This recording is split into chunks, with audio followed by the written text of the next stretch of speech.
Let's talk about something many people feel, but rarely say out loud.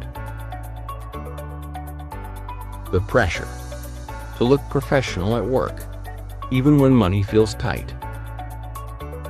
For many professionals, especially mid-career, appearance feels tied to respect, credibility, and security.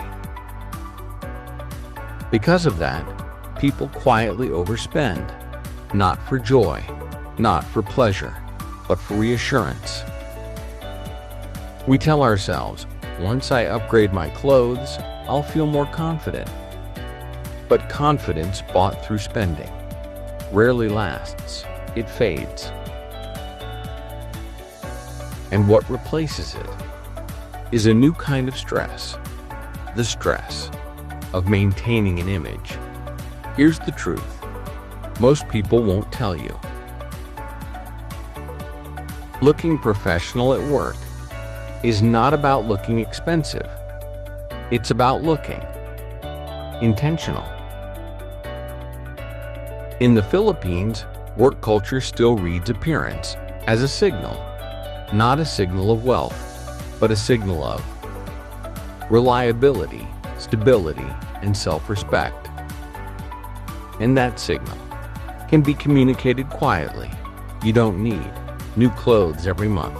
You don't need luxury brands. You don't need to constantly upgrade. You need three things: fit, consistency, and restraint. Let's slow down and talk about fit. Fit is the fastest way to upgrade how you look without upgrading how much you spend. A simple blazer that fits your shoulders well looks more professional than a designer one that doesn't. Tailoring is often cheaper than buying something new and far more effective. One or two well-fitted anchor pieces can carry you through an entire work week. Now let's talk about consistency. Many professionals think variety equals style. But in the workplace, consistency builds familiarity. And familiarity builds trust. This is why leaders often repeat outfits, not because they don't care, but because they do. Consistency reduces decision fatigue for you and for the people who work with you. When others know what to expect from how you show up, they focus on your work, not your clothes. Now let's talk about restraint. Restraint is a quiet signal of control. Too many accessories, too many trends, too many logos compete for attention. Professionals don't shout status. They imply it.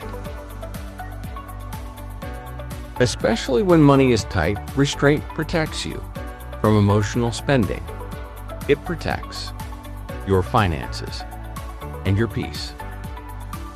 This matters even more if you are rebuilding financially or trying to stabilize your life. Your wardrobe should support your money identity, not fight it. If you are a stabilizer, your clothes should reduce stress. If you are a protector, your choices should feel sustainable long-term. Upgrading wisely is not deprivation. It's not punishment. It's choosing dignity over pressure. A professional presence built calmly lasts longer than one built on spending. You don't need to look rich. You need to look reliable. And reliability, over time, is what actually opens doors. So take a moment and reflect. Are you dressing to impress?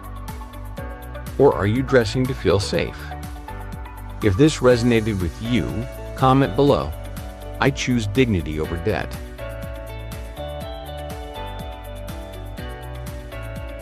And if you want calm, realistic, shame-free money guidance, subscribe to the Freedom Years Project.